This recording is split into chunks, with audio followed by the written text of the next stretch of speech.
Hey guys, this is Jeff Stanek with Figured Out Baseball. We've got a great Figured Out Baseball podcast for you today. A very unique guest is joining us for this podcast, which I'm really excited to get into all of the things that make this guest unique. We're being joined today by Chris Gresham. He is an assistant baseball coach at Hilbert College. That's a very recent thing. He was just hired there in January, which is it's a Division II school in Buffalo, New York. I'll give you a little bit more background on Coach Gresham, and you'll hear just exactly what is unique about Coach before we get into questions with him. So he played collegiately at Virginia Wesleyan College, then transferred to and graduated from SUNY Buffalo State. He got his went to the University of Buffalo Law School, where he graduated in 1994. He then spent the next 20 years as a prosecutor before a summer ball opportunity came about in 2015, which really kind of turned things around for him and gave him his first college coaching experience. He did coach youth baseball during that 20 years, but his first college opportunity came along because of the summer of 2015. So in the spring of 2016, he was an assistant coach at Clarion University, a Division II school in Clarion, Pennsylvania. Then the springs of 2017 through 19, he was an assistant coach and recruiting coordinator at Finger Lakes Community College, a junior college in New York. In the spring of 2020, the shortened spring of 2020, he was an assistant coach at Hilbert College, a Division III school in Hamburg, New York. Now that's near enough to his home where he became an adjunct professor. Well, he will continue to do that even though he's got a new coaching job. He'll continue as an adjunct professor there. And he is currently serving as an Erie County Assistant District Attorney, a position that he's held since 1996. So you're starting to see now just kind of the uniqueness of what Coach Gresham brings to the table as a coach and just what he does outside the field. Then again, he was hired in January to be an assistant coach at Hilbert College. Really a pretty cool thing that he's got going. And with this hiring at Hilbert, he also did something pretty extraordinary by becoming Western New York's first Division II black college baseball coach, which is just something pretty unique and very cool, and something that we're recording this in February of 2021, Black History Month. So I know Coach Gresham was excited about that. That was just sort of a coincidence, but he was excited about that timing. So, Coach, enough of me talking. I appreciate you joining us on the podcast today. Well, Jeff, I appreciate the opportunity to appear on the program. And if you recall, we scheduled this podcast before any of this happened. But I'm thankful for the opportunity that Hilbert provided, but even more thankful now that Hilbert offered me the opportunity to make this historic move. Can I ask you first, Coach, just how exactly how do you know that you are the first black coach at Division II in Western New York? Is that something that somebody else presented to you or something that you did some research on? How exactly did you come to find that out? Well, Hilbert College they just moved to Division II in March of 2020, so there were no other Division II baseball schools in this area. So since I'm a man of color, I am the first Division II assistant coach in Western New York history. As a minority. And I don't want to be recognized strictly for that. I mean, we want to be recognized for being able to coach and make players better, but you can't ignore the fact that I am a black coach in a predominantly white industry, or sport and profession. Let's talk about that a little bit. I know that there's a good bit of conversation now in a lot of different areas just about trying to make baseball more diverse, trying to make college baseball more diverse, players, coaches, and just the sport in general. I know for myself, when I was still coaching, or maybe right after I stopped coaching in college, at some point I read an article, and this has been talked about a lot, but I read an article specifically that Major League Baseball maybe was going, and this was years ago, but was maybe going to try to fund college baseball and increase the scholarship level, which part of the article that I read was that would help to bring more minority baseball players into college baseball, which obviously would bring more minority players into the professional ranks. I know that the numbers are not real good. Major League Baseball has started the RBI program, rebuilding baseball in inner cities. And Figured Out Baseball was just a part of a coaches clinic run by the Base out of Boston. And at the end of the coaches clinic, they had sort of a roundtable discussion about diversity, creating more diversity in college baseball. And there was there were a couple of minority Division I head coaches on the podcast, 2 black coaches. One, Edwin Thompson, just got the head coaching job at Georgetown, and the other is Spencer Allen, who is the head coach at Northwestern in Chicago. So I know there's talk about it. There's obviously attention being brought to it. But in your experience, is there anything that you can point out that that maybe is an issue that you think can be tackled, or anything that you think if there's more focus put on this, that would help break down some barriers and get more minority baseball players playing baseball? And maybe, and obviously the more guys you have playing, then the more coaches you're going to have, the more minority players you'll have in professional baseball, the more, minority children will be able to look at, a minority player in the big leagues and kind of have, someone to look up to.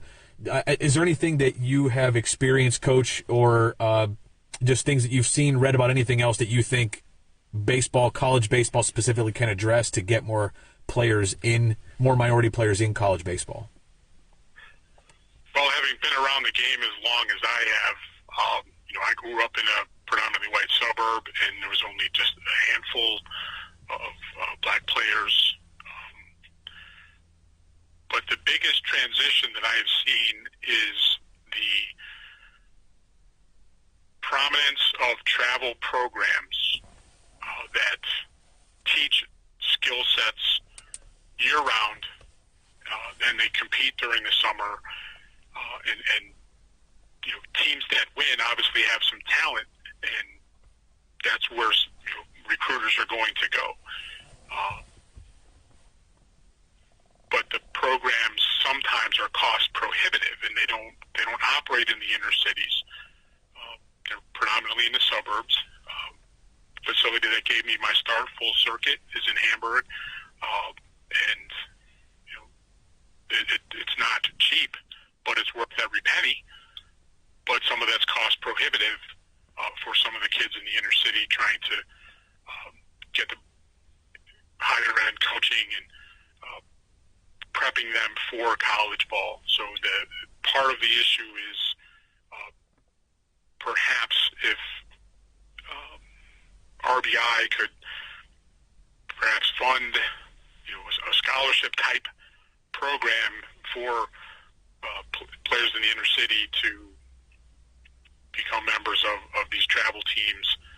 And it's not to say there are not any black players out there. There certainly are, but that's one of the issues, is that you don't have a player that's ready to compete in college because he hasn't been exposed to practices 2 or 3 times a week, focus on particular drills and skill set development and weightlifting to make the measurables, how to get faster, how to hit particular exit velocity, throwing velocity, things of that sort.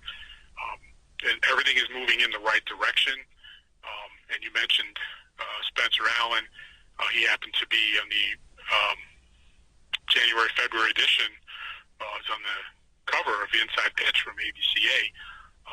And some of the things he said are exactly what I wanted to talk about today. It's being lucky in the right spot at the right time, and that's where I was. I was fortunate to have this start at Clarion, and it never was a consideration of color there. It was, hey, you identified some talent, you helped us out, so keep helping us out. And then as I parlayed that into the job at Finger Lakes, same thing, was never about race there. And it wasn't about race going to Hilbert, and it wasn't about race with my opportunity here at Duville. It just so happens that I'm a man of color and makes the appointment historic. But again, how do we increase minority involvement? I think the issue lies in the fact that of the scholarship limitations at baseball.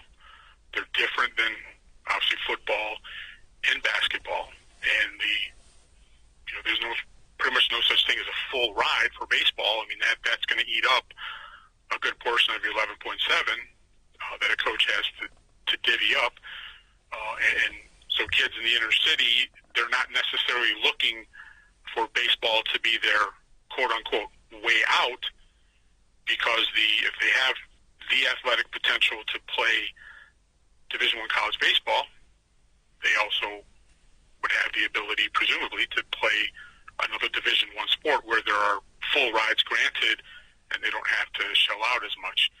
So that's where I think it is that kids are attracted more to, basketball courts will be filled in the summer. If you go down to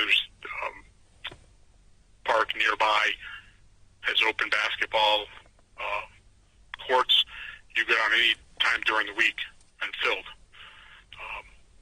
But also across the way from the basketball courts are baseball fields, and you just don't see that many players of color on the baseball fields.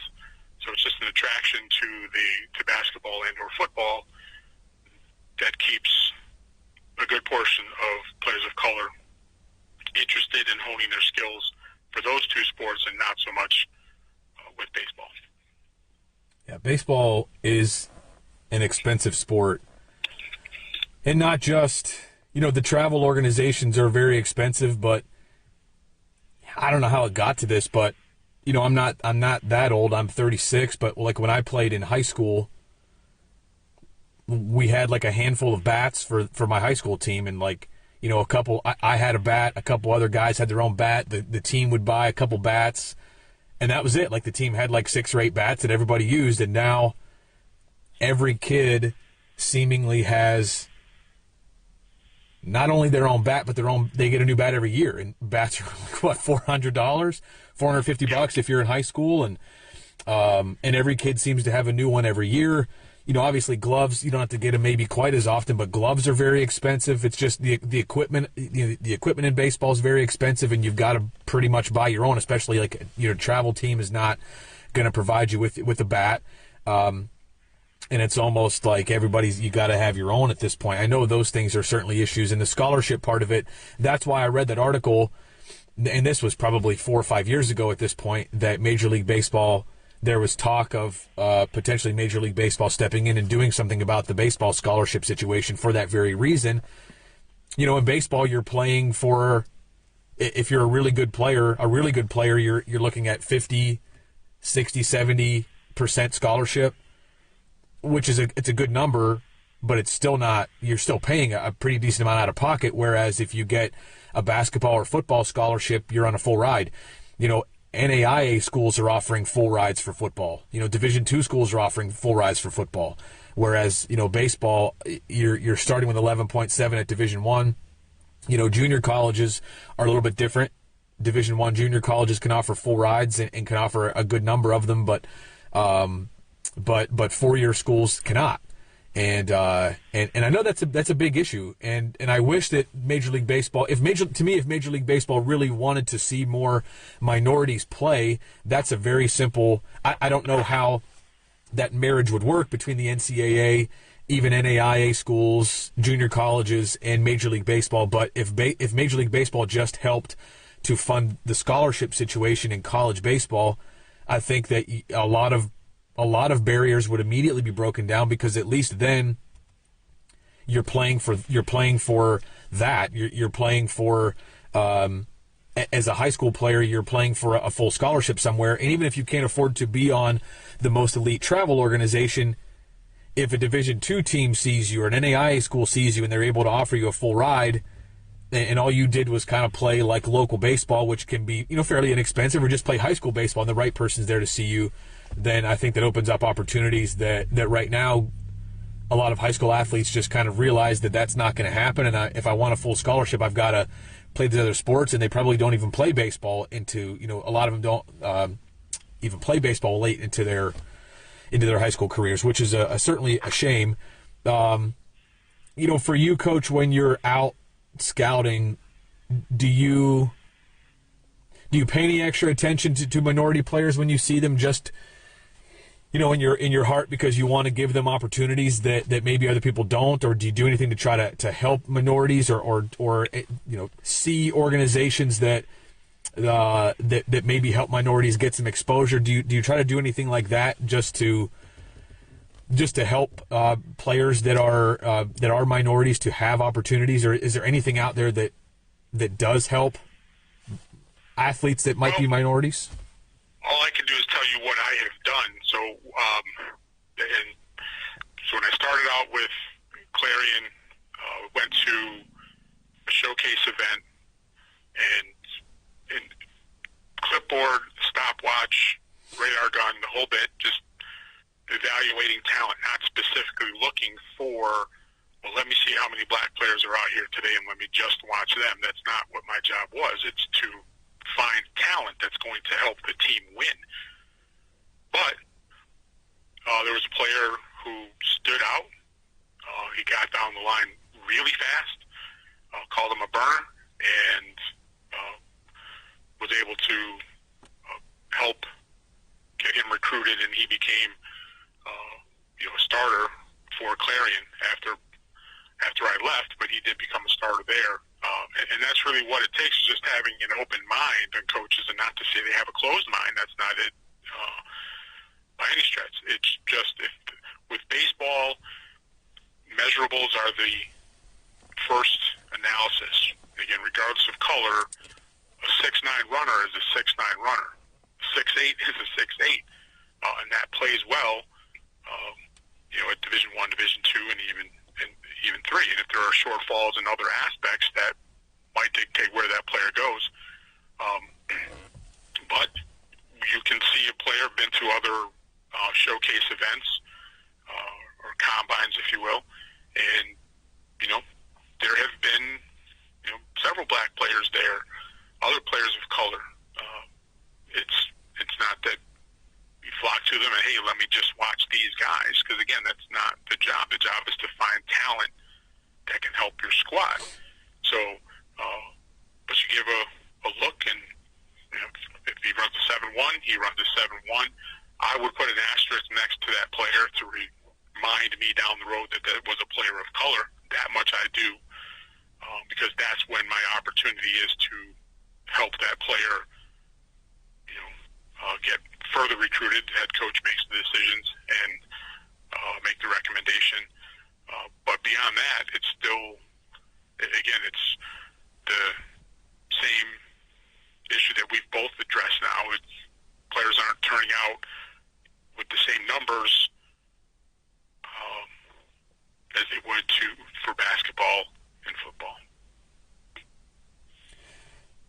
You think of places like Puerto Rico or the Dominican Republic, and obviously they have different weather where kids are able to play baseball outside, but there's still a lot of what you might call like sandlot ball down there in those places. And obviously those two small islands produce a lot of major league talent, and I don't know if that just the opportunities to play here, how much of a difference that makes. You mentioned travel baseball and just how expensive it is, and I've seen guys that have pushed on social media, just kind of saying, people that advocate just for youth baseball, just saying things like if Legion baseball were to kind of come back into prominence, that would solve a lot of problems, because Legion baseball, it's either free or you maybe pay a small fee up front to play, but it's very, very inexpensive, and that's what people used to play. Even when I was coming through high school, I'm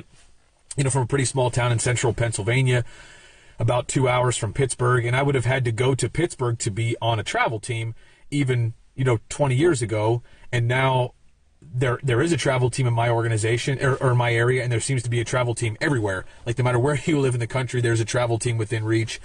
And those, those are expensive. And people, part of the issue is that people would coach Legion just to coach, just, for free, basically. It's just, it was something you did because you loved baseball. And now guys that run travel organizations, and no fault to them, but they're making a business out of it. That's their job. That's their full-time job. So obviously it's going to cost money. It's going to be pretty expensive. And the whole thing is just such a conundrum that I don't know where it ends. But with Figured Out Baseball, Coach, I don't know how much, you and I haven't spoken a whole lot before this, a couple times. But one of the things that we try to do at Figured Out Baseball is to provide a great resource that anyone can afford. If you go to the homepage of the website, there are more than 500 videos and podcasts that are totally free. And then we have our premium part of the website, which is only $3.97 a month. And I encourage, anytime I talk to a coach, I encourage a coach to, hey, sign up once, sign up just one person, sign up in your organization, take the money out of the budget and share the login with your whole team, with every player, every parent, every coach. And what we want to do with this, and it's not specifically for minority players, but it's just for anyone that needs a better opportunity than they have, or wants more information than they can get, whether it's because of financial reasons, whether it's because they live somewhere where there just isn't a really good instructor around them. But we want to bring great resources to anybody who wants it, no matter where they live, whether they're in the U.S. or they're overseas or wherever it is. That's kind of what we want to do with this. And I don't know exactly how to make that be known or kind of advertise that way, but that's one of the reasons that I did this, is because I wanted to provide as good of resources as we possibly could to people who couldn't otherwise have access to those resources. Right, and the key word there is opportunity. I mentioned it because I had an opportunity, but you just said it, and it's, giving all players an opportunity, but your low cost makes it accessible for all ball players. To go back to the travel, I wanted to say that there's an opportunity for travel clubs to, you can't call it a scholarship, but if there's a player that they want on their team and they think they can help develop that player to become even better, then subsidize the costs. Let him come on and play for free. You can pay for his uniform, things or whatever, but that's travel ball. So that opportunity is out there. If there's a player that's in need, let him play for free. But you mentioned Legion ball as well. I remember when I played, I had to fill out a questionnaire, and I didn't play Legion ball, but that was one of the top recruit questions, like, where did you play your Legion ball? But now, I just remember my high school coaching days, playing on, there were two fields in a park. The fields were no fences, so they were just, one was in one corner, the other was in the other corner, and balls would go into each field. But I remember there being a Legion game, and quite honestly thinking that my high school team here can beat that Legion team, just because of the way the players carried themselves, their reactions, and how they approached, fielding a ground ball, the pitching. All the pitching was diluted, because if you have an arm, you're probably playing travel ball somewhere because you want to be seen. And I think that's where travel really exploded. What started out as something that's fun to do, and you can travel to a myriad of places. You can go to New Jersey, you can go to Delaware, you can go to Michigan, Ohio. You can go pretty much anywhere, and the family can treat it as a little bit of a vacation. You had fun, but then as soon as someone gets recognized for excelling at that type of tournament and they get a Division I offer, then all of a sudden, well, that's where we need to go, because obviously a D1 coach was there and offered him, so we need to go where the D1 coaches are. And it is, from a coaching and recruiting perspective, centralized venues are great, because travel budgets are limited, recruiting travel budgets are limited, so we can go to a central spot and see all of the talent, and then we can figure out that player is a fit for us right away, then I can figure out where he's going to be playing tomorrow and go watch him compete in a game.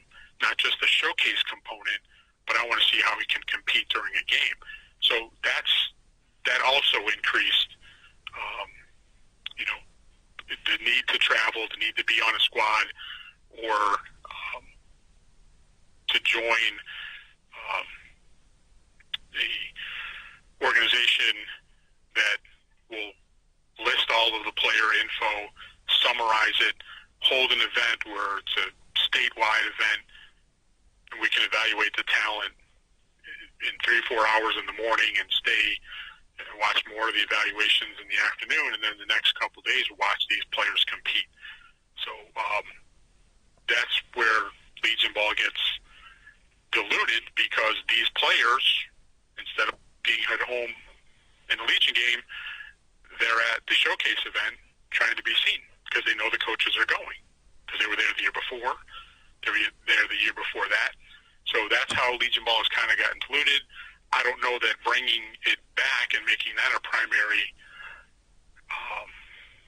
can't really make it a primary recruiting tool, but there's other organizations that are playing amateur ball where there's plenty of good players that are playing. So I think Legion ball is going to have a tough time becoming or regaining its spot as the premier, summer ball where to go get your recruits.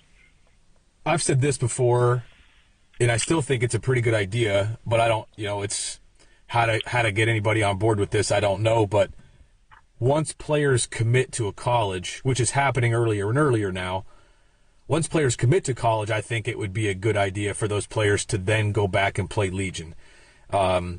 Because,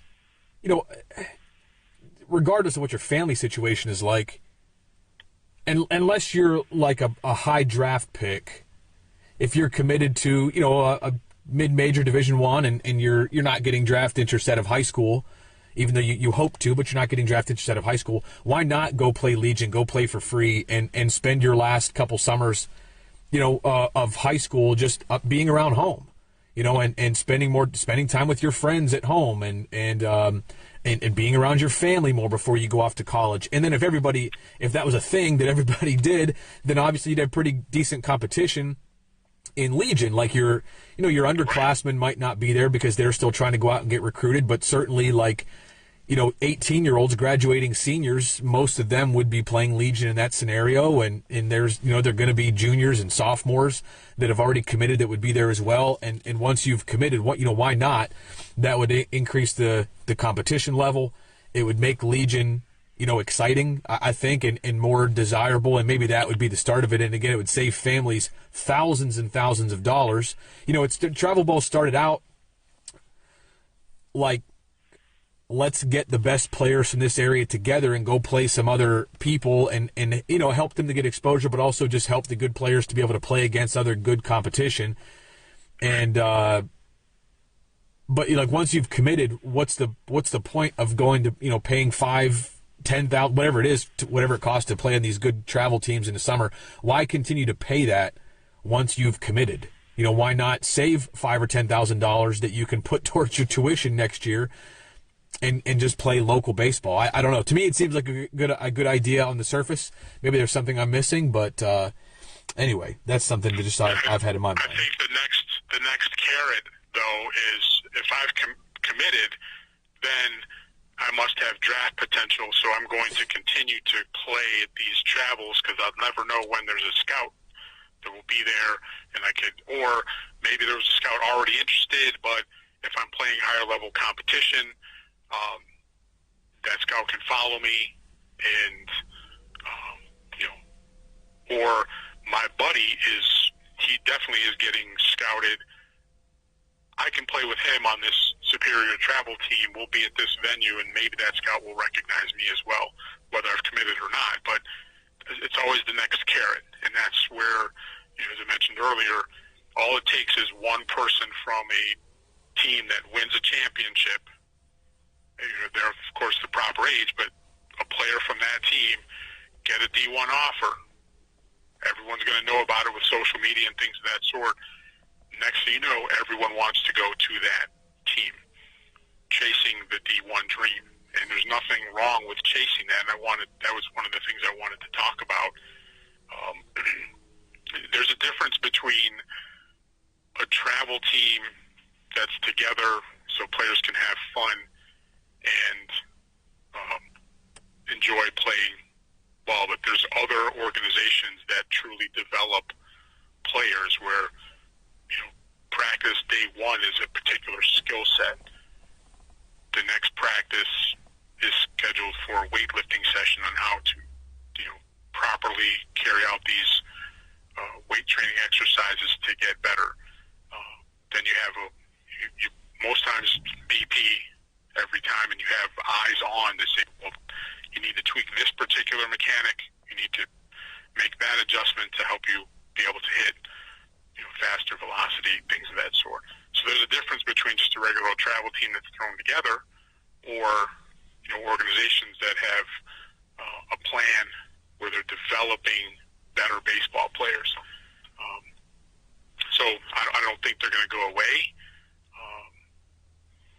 but you have an idea there with once a player is committed, then play Legion ball. But there are other summer collegiate leagues where that could contribute to the Legion not being premier once again. Like you have the Northwoods League, things of that sort.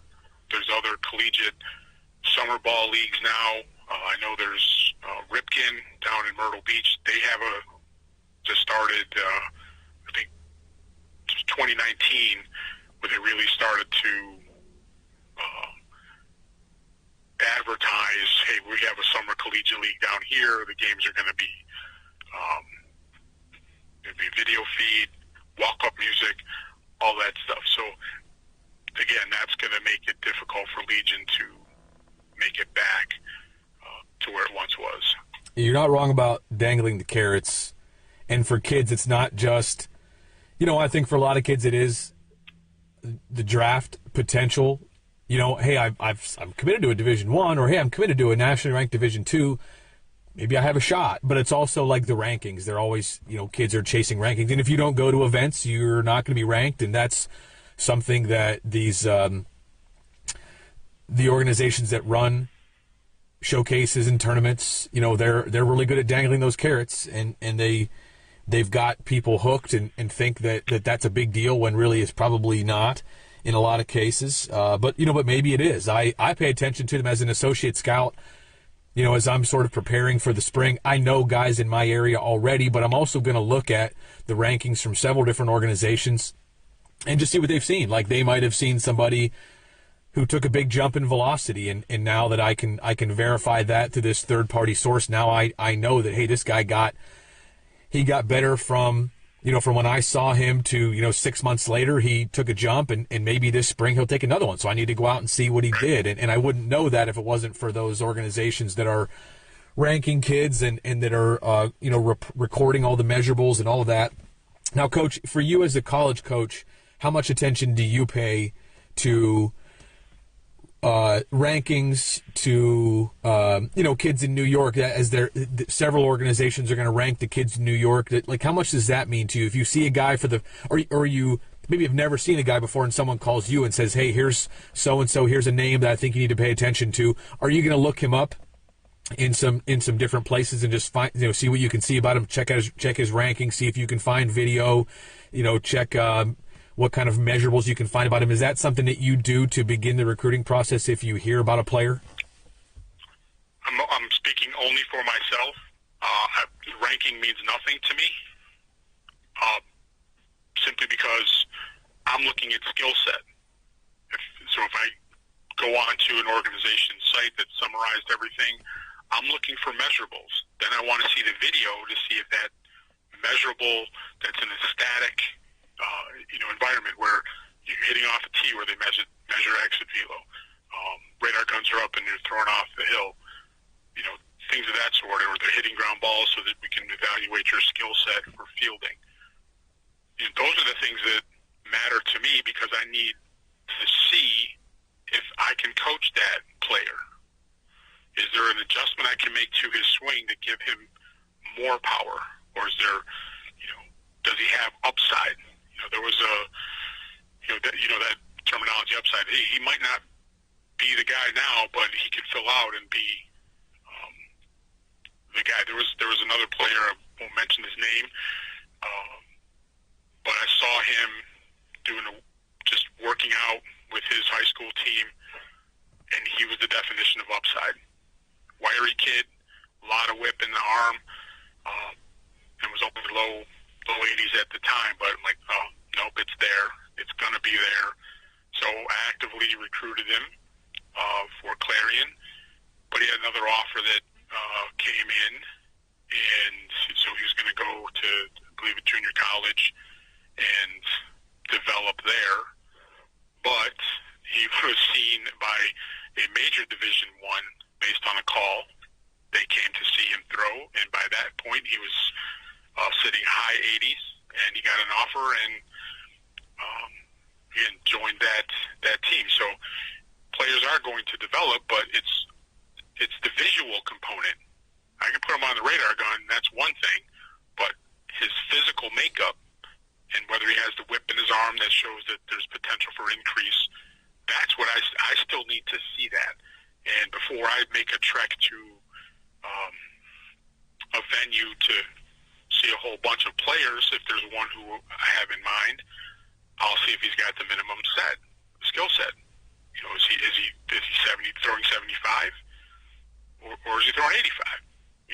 I need to see those things, and then I need to see how he can compete, because that's what it's about, is competing. I think lost in some of the, not organizations, but players lose track of what it means to compete. And I've seen that over the years, where a player will work hard at making sure his swing looks good. I have a nice long follow through, and it looks good, and I attack the ball, but there's no violence through the zone, right? That's great that you have an 80 exit velo, but it could be 90 if you were to attack and make a couple tweaks.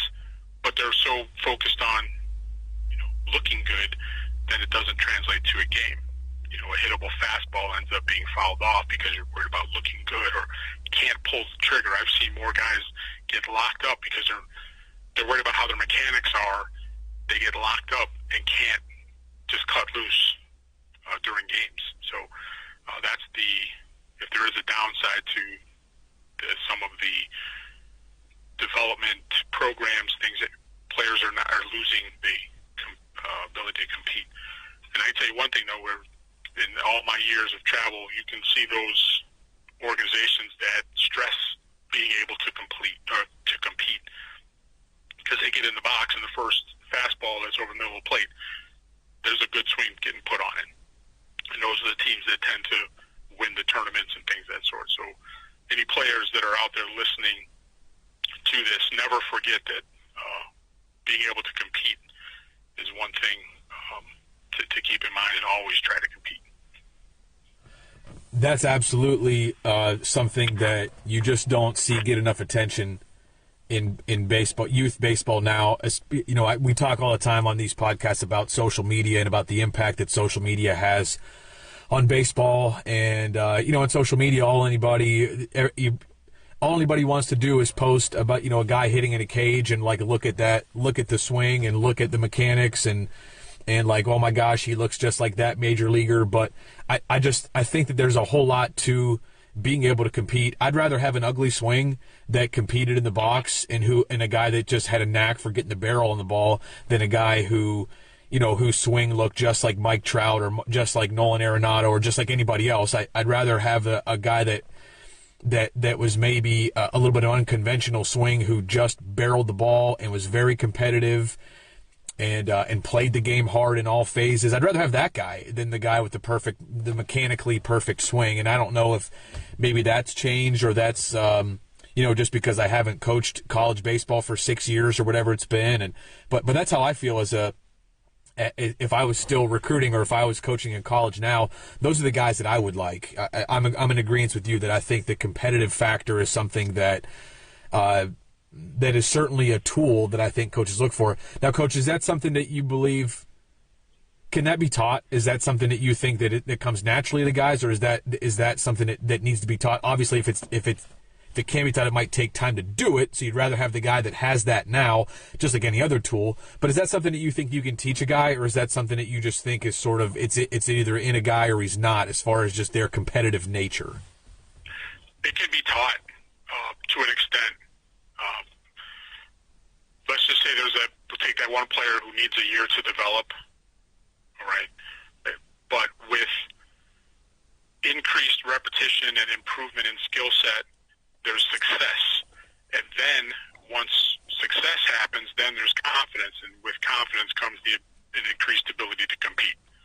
I've seen that throughout my years of coaching. A player who had zero confidence, I'm playing, I love the game, I want to get better, that's why I'm doing the lesson or what have you. And then we start to talk about what's in between the ears, what's in your mind right now.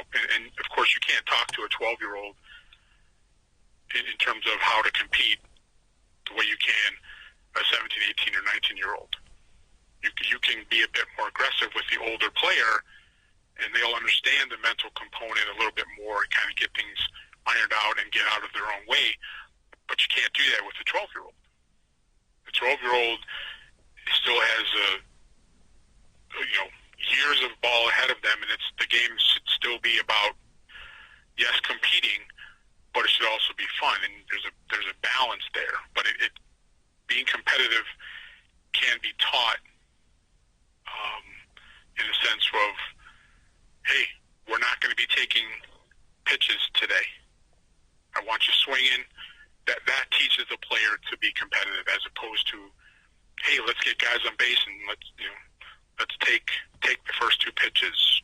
No, I'm not going to do that to a 12-year-old, because you know what? 12-year-old wants to hit the ball, and I'm going to let him go ahead and take a rip, because baseball theory for 12U is a bit different than at the collegiate level. Yes, we're at the collegiate level, we're competing. We want to win a championship, and they've prepared and they have the skill set to help work toward that goal. But there might still be a mental adjustment that needs to be made in addition to a physical to help that player compete at an even higher level. At 12, they all know about winning. Players know about winning, but they're not sure how to do it other than throwing the ball, catching the ball, and hitting the ball. That's where coaching comes in and think, well, how about that first pitch of that at-bat? Why did you not swing at it? I don't know. Well, let's talk a little bit more about that, Johnny. You want to hit the ball, so you got to swing the bat, right? And you can take them through some questions where it clicks. Then next thing you know, Johnny's now competing because he's not afraid to swing the bat. So it can be taught, but again, it's a process, and it has to be done the right way, striking a balance between instruction and, I don't mean to say, not aggressive, but if a player fails, you can make sure the player understands that, hey, the world isn't coming to an end because you failed right there, but let's figure out what we can do to keep you from failing that same way. And that's when you start to create competitiveness, because a player is no longer worried about failing, because we all know baseball is a game of failure. So we try to learn from the failure and not repeat it. So you can teach competitiveness to an extent. I agree. I think just like any other tool, there might be, I guess, a ceiling of how much you can really increase someone's competitiveness. I've coached guys in college that just, for the life of you can't have a hard time getting their motor started if they don't have a good motor. That was a recruiting or a scouting term that I liked a lot, that I heard at some point as a college coach from someone else. And just like everything as you have as a coach, you steal it from somebody else. But I heard another coach talk about a high motor at one point. This guy's got a high motor, And I love those guys. And I think that there probably does, to me, the energy level of a player is something that you're going to have a really hard time changing. If they don't play with energy, I think you're going to have a really hard time getting them to play with energy. But the competitive side of things, to me, just to kind of further your point, I think a lot of it is just how they were taught and kind of the freedom that they have, when they're being taught at different levels. Just as an example, if all a player ever does is get lessons and lessons and lessons and lessons, a lot of times that guy's swing is not going to be super athletic. He's not going to use his athleticism that well in his swing, even though he might be a great athlete. You might see him play a different sport, or see him play some basketball or football and think, boy, that guy's a great athlete. Then he gets into a batter's box and it's very mechanical. And a lot of times it's just the way he was coached and kind of with the freedom that he's been given.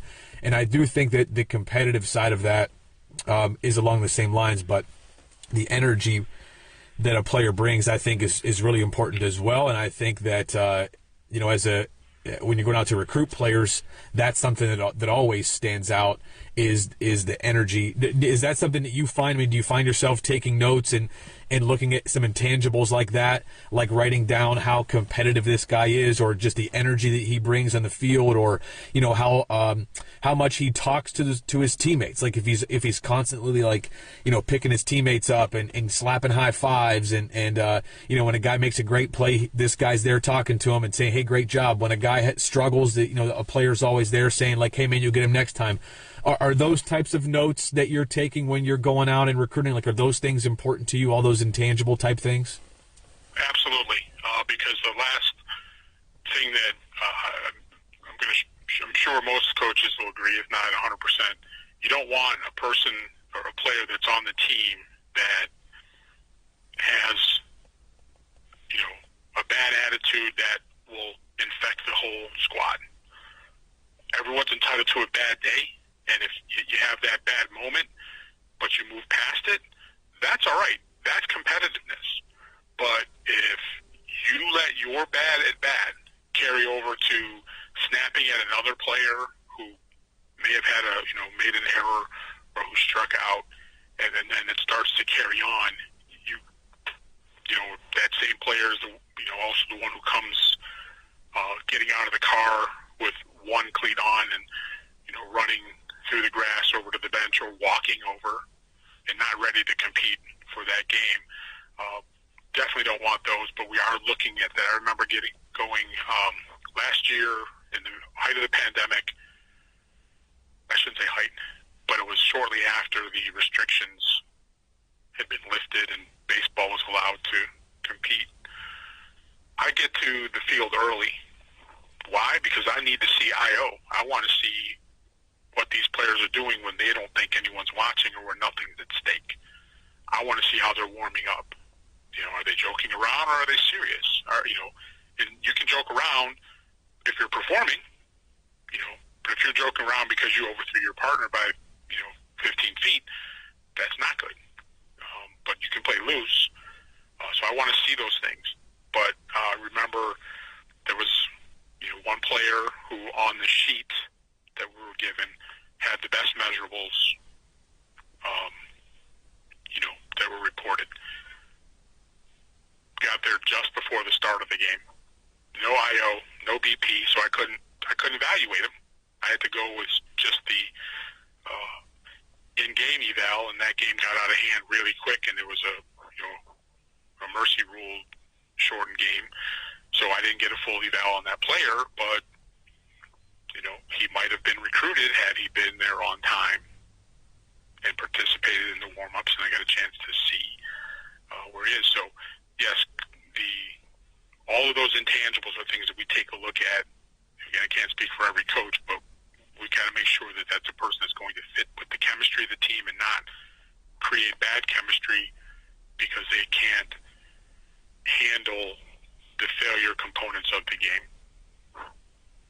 Coach Gresham, one last area that I want to get into with you before we wrap up the podcast is just, I think it's so interesting that you spent so long as a prosecutor with, again, I know you were coaching different levels, Little League and some travel ball during that time, But just to go from that to where you are now, it is not easy to get into college coaching, and it's certainly not easy to get into college coaching when you have a long layoff from that. But I'm just curious to know just how your path ended up where it did. How did you get to where you are now? You were just hired just within the last couple of weeks at Dewaville College, Division II. Well, a team that's I guess this will be their first full calendar year for all athletics to be Division II, but they're transitioning to be Division II.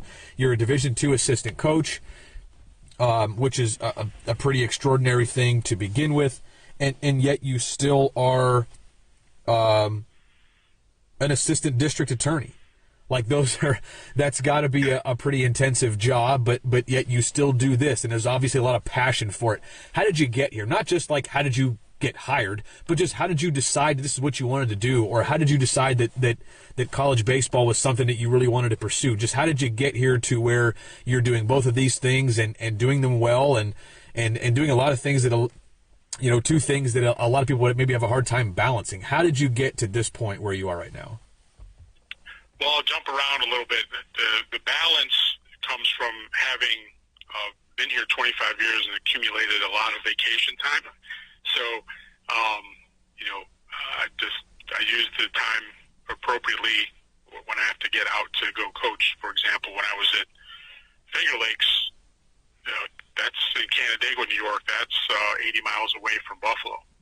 So I'd hop in the vehicle, drive there, coach doubleheader on Tuesday, drive back, and do it again on Thursday, and again on Saturday, and again on Sunday. So during the week, I would use my personal time. I've been fortunate that the judiciary was aware of my love of the game. One of the judges happens to be a local baseball Hall of Famer as well, so that worked out well. But how did I get here? Let's rewind all the way back to when I left Virginia Wesleyan. I wasn't a scholarship player, it was Division III. I wasn't a starter. Never claimed to have been a starter, but as a non-starter, I still had to compete with the rest of the guys because I was trying to at least prove to the coach that I can play. I'll get my shot when the time is right. But for monetary reasons, I transferred back home because tuition was just getting a little out of hand.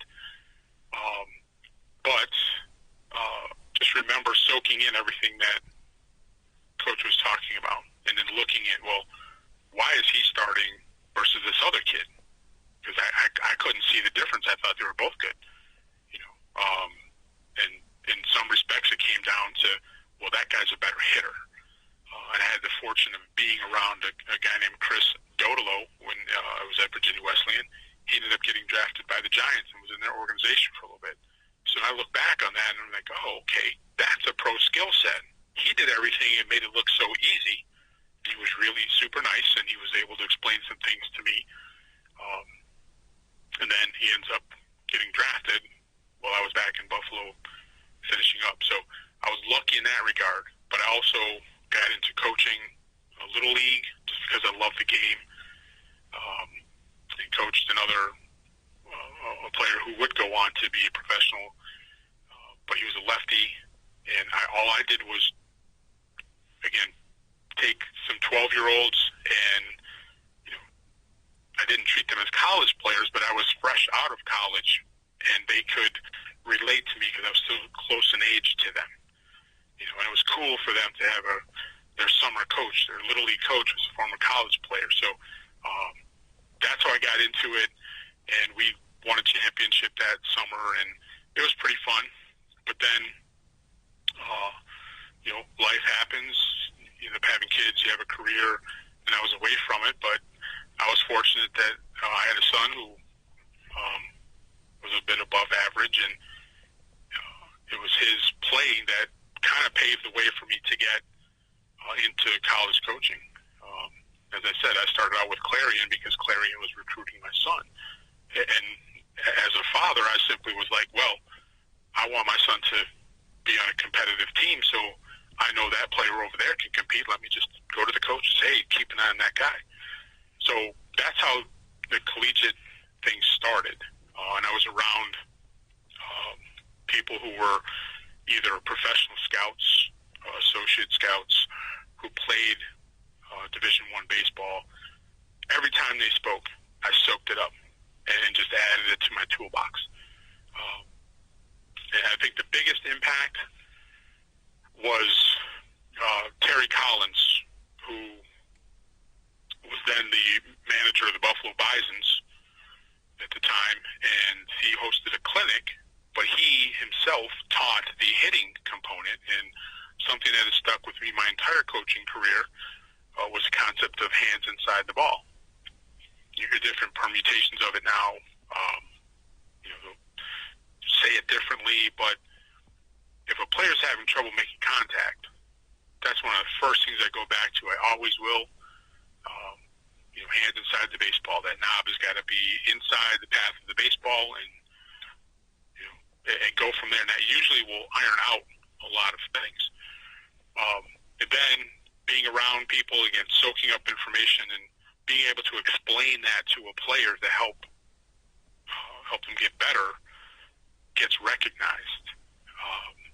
And again, being around the right people who appreciate that ability and aren't saying, "Hey, that's just the dad coach over there." And that's why this another reason why being able to have the opportunity to go to Duville, and it's almost vindication and validation for me that I have coaching ability and have information that's worthwhile for players, but also that I'm more than just a dad coach, because I'm still doing it. Even though my son has hung up his cleats, I'm still doing it. So again, it was just being in the right place at the right time, not being afraid to approach a college coach. He was nice enough to talk with my son, and he addressed me. But then as we continued, and my son was going to commit, I just had the courage to say, "Hey, take a look at that guy over there." And then the rest is kind of history. I just ended up going. Things didn't work out at Clarion. The head coach unexpectedly retired, so there's a new crew coming in, and I knew right away that I had to depart. So they didn't have a difficult decision to make. It was easy enough. I walked away. And then I got the opportunity at Finger Lakes, and it wasn't just, "Oh, sure, we'll bring you on." I know that Coach Marin over there, he vetted me. He called around to make sure I wasn't just the dad coach. They had things to offer, and that turned into we almost won a Region 3 championship, but we got out hit by Herkimer that back in 2019. And then that parlayed into Hilbert, and now again, Coach McLean at Duville also vetted me to make sure that I had the type of coaching personality that would fit with his program, in the way that he wants to go. So I'm just been very fortunate. I'm sure that in the courtroom you've got to have one personality. Are you a prosecutor on the field as well? Like, are you the kind of coach that, are you pretty tough on guys? Are you, I'm sure again, a lot of your job is about, laws, following rules, discipline, et cetera, et cetera. Do you find yourself bringing things tools that you use in the courtroom to the field, or are you a completely different guy there? Just as far as, what type of coach you are day to day, and how that differs, or maybe is the same as the personality that you've got to sort of take on as a prosecutor. The role of the prosecutor is different. There's preparation involved, and just as there's preparation involved with coaching. And I've never in 25 years gone to court unprepared. And likewise in coaching, I've never gone into a game unprepared. But in terms of discipline, no, I don't always scream at players. I'm not that type of coach, because that's a surefire way to have players shut down, and then you can't teach them. I always try to touch base with players and even though I'm 51 now, soon to be 52, but I can still relate to the 18, 19, 20-year-olds that I'm coaching because I find a way to do it and connect with them. And they understand that my mission is to make them better as we all chase a ring. Again, no secret. You don't get into this just because you want to coach. You want to win. As Augie Garrido, may he rest in peace, but as he put it, I had the fortune of seeing him speak at convention before he passed, but winners get treated differently in this society. It's just how it is. So everyone wants to win, and everything that I teach is to try to get a player better, because if that player does his job better and the next player does his job better, then the W's will take care of themselves. If you get overmatched, you get overmatched because of skill set. We can't control that, what's on the other side of the field. But my guys will be ready. They'll be mentally prepared, and do the best I can to get them physically prepared.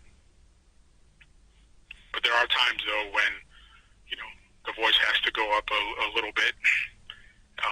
Like I have a pet peeve, Olay glove flips. Can't stand them. So players get warned, because if I'm watching IO, if I'm not hitting it, I'm watching it, and if I see an Olay glove flip, that player hears about it. After the warning, if they continue to do it, then it becomes push-ups, and it's a geometric progression, and they quickly stop that. They end up understanding why, because what you might see a pro player doing that's a glove flip, but they're exceptional athletes. That little flip happens so quick. But a player, that's not a professional, may still have an advanced skill set, but not the super fast twitch that our pro athletes have. That glove flip could mean the difference between cleanly fielding a ground ball or having it just kick off the heel of the glove. All right? And when will it happen? The worst possible time. It'll kick off the glove. You just need to record the first out of an inning, and it kicks off the glove, and next thing you know, 3 runs plate after that because everyone's dejected. So I try to get the players to understand I'm not going to tell you anything that's going to make you worse. I'm trying to tell you things that will get you better. And sometimes the voice has to go up to get the point across. But I also know about not motivational speaking, but I try to relate to something that's in their lives. So for the past couple of years, video games were popular, and I remember connecting with the players because they all played Fortnite. When I asked, who plays Fortnite? Every hand went up. And I said, how do you get better at Fortnite? So we play it and we practice it. Exactly. So how do you expect to win a championship in baseball if you're not going to put in the time to get better at what you do? And they get it. You could see it click. So you could see a marked effort going forward from that point. So that's that. This has been great. This is Chris Gresham, everybody, who's an assistant coach. He just was hired at Dewville, a Division II school, Western New York in Buffalo. Coach, is there anything that we did not get into today that you wanted to, or anything that you just want to say to kind of wrap this up on your end? To other coaches out there, adjust how you coach. Players nowadays do not react well to screaming constantly. Yelling for one moment is one thing, but if you're constantly on them, you'll lose them. They'll just lose interest. And but adapt. Terminology that was used before, it may be the same goal to get there, but just understand that we're all trying to get the players better, and a fix for one might not work for the 2 other players. So you have to adapt and figure out which is going to get player A better, which is going to get player B better, and which is going to get player C better. And then you've done your job as a coach. I love that. Such a lot of great things to take away from this podcast, Coach, and just your perspective and the things that you've been through, I think, are really unique, and that's why I was happy to bring you on the program.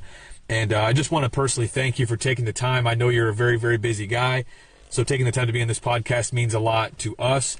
So I want to personally thank you for that and just wish you all the best this year at Duville, your first year there. And I'm excited to see, what you do and just where you keep moving up in the world, and be excited to follow your coaching career. I appreciate that. Thank you for the opportunity today. Happy to be here.